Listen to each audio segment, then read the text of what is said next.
Hi guys, welcome back to our Wix Harmony series.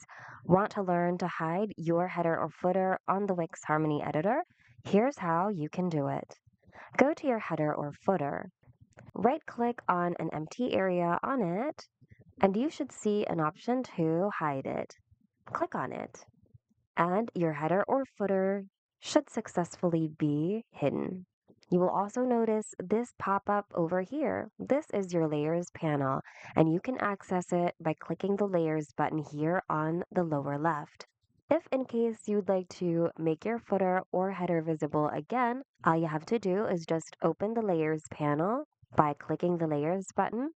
You should see your header or footer right here, and in order to unhide that, simply click on the show button next to your header or footer, and it'll successfully be visible again.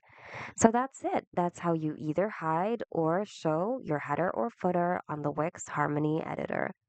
Hope this video was helpful. If you need more Wix tutorials, check out our channel and consider subscribing as well.